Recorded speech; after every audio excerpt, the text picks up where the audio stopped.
ಸ್ನೇಹಿತರೆ, ನೀವು ರೋಸ್ವೆಲ್ ಇನ್ಸಿಡೆಂಟ್ ಬಗ್ಗೆ ನಮ್ಮ ಚಾನೆಲ್ನಲ್ಲಿ ಹಲವಾರು ಬಾರಿ ಕೇಳಿದ್ದೀರಿ.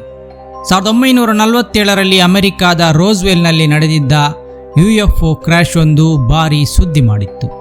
ಸರ್ಕಾರ ಅದನ್ನು ಆದಷ್ಟು ಮುಚ್ಚಿಡಲು ಪ್ರಯತ್ನಪಟ್ಟರೂ ಕೂಡ ಅದರ ಬಗ್ಗೆ ಕಾನ್ಸ್ಪಿರಸಿ ಥಿಯರಿಗಳು ಬೆಳೆಯುತ್ತಾ ಹೋಗಿದ್ದವು. ಇಂದಿಗೂ ಕೂಡ ಏಲಿಯನ್ಗಳು ಜೀವಂತವಾಗಿ ಸೆರೆಯಾಗಿದ್ದವು ಎಂದು ನಂಬಲಾಗುವ ರೋಸ್ವೆಲ್ ಇನ್ಸಿಡೆಂಟ್ ಮತ್ತೆ ಚರ್ಚೆಯಾಗುವ UFO ಘಟನೆಯಾಗಿದೆ. ಇದೇ ರೀತಿಯ ಒಂದು UFO ಕ್ರ್ಯಾಶ್ ಕೆನಡಾದಲ್ಲಿಯೂ ನಡೆದಿತ್ತು. ಇದು ಸಂಭವಿಸಿದ್ದು 1967ರಲ್ಲಿ. ಕೆನಡಾದ ನೋವಾ ಸ್ಕೋಟಿಯಾ ಎಂಬಲ್ಲಿನ ಒಂದು ಸಣ್ಣ ಮೀನುಗಾರಿಕಾ ಬಂದರು ಇರುವ ಪ್ರದೇಶವೇ ಶಾಗ್ ಹಾರ್ಬರ್. ಶಾಗ್ ಹಾರ್ಬರ್ನ ಸಮುದ್ರದಲ್ಲಿ ಆ ದಿನ ರಾತ್ರಿ UFO ಕ್ರ್ಯಾಶ್ ಆಗಿದ್ದನ್ನು ನೋಡಲಾಗಿತ್ತು. ಹಲವಾರು ದಿನಗಳವರೆಗೆ ಸ್ಥಳೀಯ ಆಡಳಿತದ ನಿದ್ದೆಗೆಡಿಸಿದ್ದ ಈ UFO ಪ್ರಕರಣ ಏನಾಗಿತ್ತು, ಆ ನಂತರ ಏನೆಲ್ಲ ನಡೆಯಿತು, ಆ UFOವನ್ನು ಮೇಲೆತ್ತಲಾಯಿತೆ ನೋಡೋಣ ಈ ಎಪಿಸೋಡ್ನಲ್ಲಿ. 1967ರ ಅಕ್ಟೋಬರ್ 4 ಲೋರಿ ವಿಕ್ಕೆನ್ಸ್ ಮತ್ತಾತನ 4 ಜನ ಗೆಳೆಯರು ಕಾರಿನಲ್ಲಿ ಡ್ರೈವ್ ಮಾಡಿಕೊಂಡು ಮನೆಗೆ ಮರಳುತ್ತಿದ್ದರು. ರಾತ್ರಿ ಸುಮಾರು 11ರ ಸಮಯ. ಆ ಹೊತ್ತಿನಲ್ಲಿ ಜನಸಂಚಾರವೆಲ್ಲ ಮುಗಿದಿತ್ತು. ಅವರು ಕಾರಿನಲ್ಲಿ ಬರುತ್ತಿರಬೇಕಾದರೆ ಆಕಾಶದಲ್ಲಿ ಅನಪೇಕ್ಷಿತ ಬೆಳಕೊಂದು ಹಾದು ಹೋಗುತ್ತಿರುವುದು ಅವರಿಗೆ ಕಾಣಿಸುತ್ತದೆ. ತೀರಾ ಕೆಳಮಟ್ಟದಲ್ಲಿ ಹಾರುತ್ತಿದ್ದ ಆ ಆಬ್ಜೆಕ್ಟ್ ದೊಡ್ಡದಾದ ಒಂದು ವಾಹನವೆಂಬುದಾಗಿ ಅವರಿಗೆ ಅರಿವಿಗೆ ಬರುತ್ತದೆ. ಅವರು ಆ ಬೆಳಕಿನ ವಸ್ತುವನ್ನು ಫಾಲೋ ಮಾಡಿಕೊಂಡೇ ಮುಂದುವರಿಯುತ್ತಾರೆ. ಆ ಕ್ರಾಫ್ಟ್ ಮುಂದುವರಿಯುತ್ತಾ ಶಾಗ್ ಹಾರ್ಬರ್ನ ಕಡೆಗೆ ಸಾಗಿತ್ತು. ಒಂದು ಹಂತದಲ್ಲಿ ಅದು ಶಾಗ್ ಹಾರ್ಬರ್ನ ಸಮುದ್ರದಲ್ಲಿ ಕ್ರ್ಯಾಶ್ ಆಗುತ್ತದೆ. ದೊಡ್ಡ ಗಾತ್ರದ ಕ್ರಾಫ್ಟನ್ನು ಅವರುಗಳು ವಿಮಾನವಿರಬಹುದೆಂದು ಅಂದುಕೊಂಡಿದ್ದರು. ಅವರುಗಳು ಶಾಗ್ ಹಾರ್ಬರ್ನ ತೀರದಲ್ಲಿ ಬಂದು ನಿಂತಾಗ ದೂರದಲ್ಲಿ ಆ ಯಾನ ಕ್ರ್ಯಾಶ್ ಆಗಿರುವುದು ಕಾಣಿಸುತ್ತದೆ. ಅಲ್ಲಿ ಅವರ ಆಶ್ಚರ್ಯಕ್ಕೆ ಇನ್ನೂ ಕೆಲವರು ಇದೇ ರೀತಿ ಆ ಆಬ್ಜೆಕ್ಟನ್ನು ಫಾಲೋ ಮಾಡಿಕೊಂಡು ಬಂದವರಿದ್ದರು. ಇನ್ನೂ ಕೆಲವರು ಅಲ್ಲಿಯೇ ಇದ್ದು ಆ ಕ್ರ್ಯಾಶನ್ನು ಕಂಡವರಿದ್ದರು. ಒಟ್ಟು ಅಲ್ಲಿ 15ರಷ್ಟು ಜನ ಸೇರಿದ್ದರು. ಲಾರಿ ವಿಕೆನ್ಸ್ ಮತ್ತು ಆತನ ಗೆಳೆಯರು ಕೂಡಲೇ ಸ್ಥಳೀಯ ಪೊಲೀಸರಿಗೆ ಕರೆ ಮಾಡುತ್ತಾರೆ. ಪೊಲೀಸರು 15 ನಿಮಿಷದಲ್ಲೇ ಸ್ಥಳಕ್ಕಾಗಮಿಸುತ್ತಾರೆ. ಇಲ್ಲಿ ಪೊಲೀಸರಿಗೆ ವಿಮಾನ ಕ್ರ್ಯಾಶ್ ಆಗಿದೆ ಎಂದೇ ಹೇಳಲಾಗಿತ್ತು. ಪೊಲೀಸರು ಸ್ಥಳೀಯ ಏರ್ಪೋರ್ಟ್ಗೆ ಸುದ್ದಿ ಮುಟ್ಟಿಸಿಯೇ ಸ್ಥಳಕ್ಕೆ ಬಂದಿದ್ದರು. ಅಷ್ಟರಲ್ಲಾಗಲೇ ಮೀನುಗಾರಿಕಾ ಬೋಟ್ಗಳು ಆ ಕ್ರ್ಯಾಶ್ ಸೈಟ್ನ ಹತ್ತಿರಕ್ಕೆ ಹೋಗಲು ಪ್ರಯತ್ನಪಟ್ಟಿದ್ದವು. ತೀರದಿಂದ 300 ಮೀಟರ್ನಷ್ಟು ದೂರದಲ್ಲಿ ಆ ಯಾನ ಕ್ರ್ಯಾಶ್ ಆಗಿತ್ತು. ಆ ಕ್ರ್ಯಾಶ್ ಆದ ಜಾಗದಲ್ಲಿ ತೆಳು ಹಳದಿ ಬಣ್ಣದ ನೊರೆ ಹೊರಹೊಮ್ಮುತ್ತಿದ್ದಂತೆ ಕಾಣುತ್ತಿತ್ತು. ಆ ದಿನ ಅಲ್ಲೊಂದು UFO ಕ್ರ್ಯಾಶ್ ಆಗಿತ್ತು.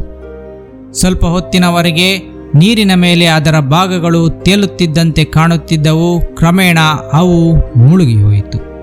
ಮೀನುಗಾರಿಕಾ ಬೋಟ್ಗಳು ಹತ್ತಿರ ಬಂದಾಗ ಅಲ್ಲಿ ಸಲ್ಫರ್ನ ವಾಸನೆ ಬರುತ್ತಿತ್ತು. ಮೀನುಗಾರಿಕಾ ಬೋಟ್ಗಳು ಏನು ಮಾಡುವುದೆಂದು ತೋಚದೆ ಅಲ್ಲೇ ಗಿರಕಿ ಹೊಡೆಯುತ್ತಿದ್ದವು. ಪೊಲೀಸರು ಕೋಸ್ಟ್ ಗಾರ್ಡ್ಗೂ ವಿಷಯ ತಿಳಿಸಿದ್ದರಿಂದ ಕೋಸ್ಟ್ ಗಾರ್ಡ್ನ ಹಡಗುಗಳು ರಕ್ಷಣಾ ಕಾರ್ಯಾಚರಣೆಗೆ ಬಂದವು.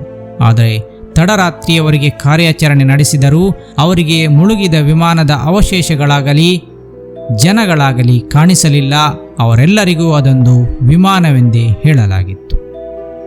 ಬೆಳಗ್ಗಿನ ಜಾವ 3:30ಕ್ಕೆ ಆಪರೇಷನ್ ನಿಲ್ಲಿಸಲಾಯಿತು. ಮರುದಿನ ಬೆಳಗ್ಗೆ ಕೋಸ್ಟ್ ಗಾರ್ಡ್ನ ಶಿಪ್ಗಳಲ್ಲದೆ ಕೆನಡಿಯನ್ ನೇವಿಯ ಹಡಗುಗಳು ಬಂದವು. ಎಲ್ಲರೂ ಸೇರಿ ಆ ಮುಳುಗಿದ ವಿಮಾನದ ಅವಶೇಷಗಳಿಗಾಗಿ ಹುಡುಕಾಡುತ್ತಾರೆ. ಅಷ್ಟರಲ್ಲಿ ಇನ್ನೊಂದು ಸಂಗತಿ ತಿಳಿಯುತ್ತದೆ.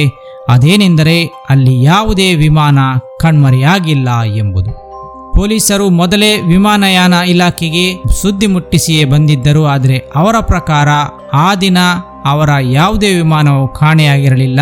ಎಲ್ಲವೂ ಸುರಕ್ಷಿತವಾಗಿಯೇ ಹಾರಾಟ ನಡೆಸಿದ್ದವು.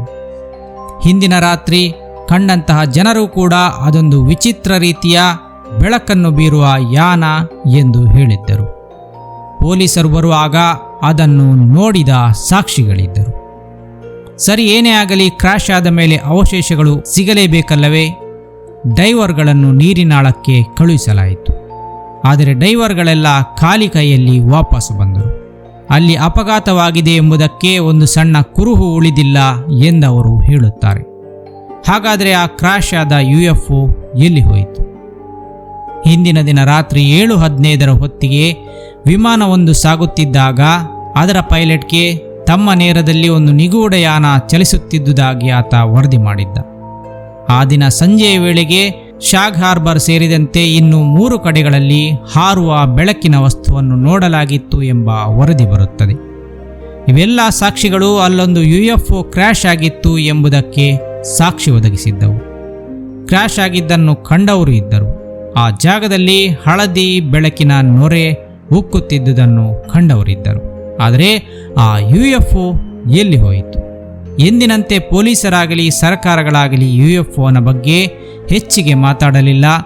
ಆದರೆ 2 ದಿನದ ಬಳಿಕ ಕ್ರಾನಿಕಲ್ ಹೆರಾಲ್ಡ್ ಪತ್ರಿಕೆಯವರು ಈ ಬಗ್ಗೆ ಮೊದಲ ಬಾರಿಗೆ ವರದಿ ಪ್ರಕಟಿಸುತ್ತಾರೆ.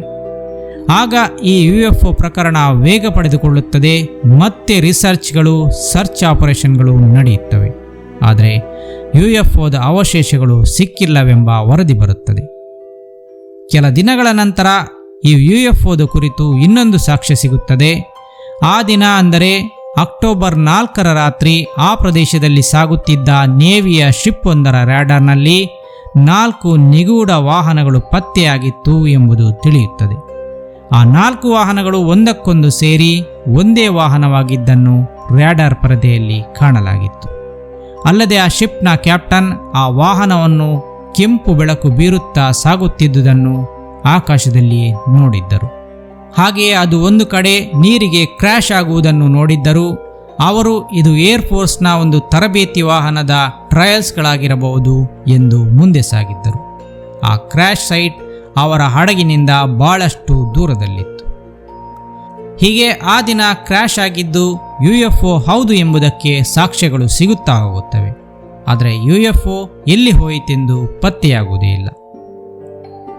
ಮುಂದೆ ಸರ್ಕಾರ ಕೂಡ ಇದರ ಬಗ್ಗೆ ಆಸಕ್ತಿ ವಹಿಸುವುದಿಲ್ಲ, ಅಥವಾ ಸರ್ಕಾರ ಈ ಕುರಿತು ವಿಷಯಗಳನ್ನು ಹೊರಜಗತ್ತಿಗೆ ಬಹಿರಂಗಪಡಿಸಿಲ್ಲ.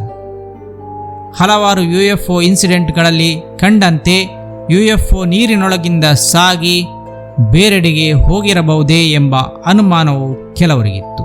ಇದು UFO ಕುರಿತಾಗಿ ಅಧ್ಯಯನ ಮಾಡುವ ಕೆಲವೊಂದು ಖಾಸಗಿ ಸಂಸ್ಥೆಗಳು ಹೇಳಿದ ಮಾತಾಗಿತ್ತು. ಆದರೆ ಇದ್ಯಾವುದಕ್ಕೂ ಸಾಕ್ಷ್ಯಗಳು ಸಿಗಲಿಲ್ಲ.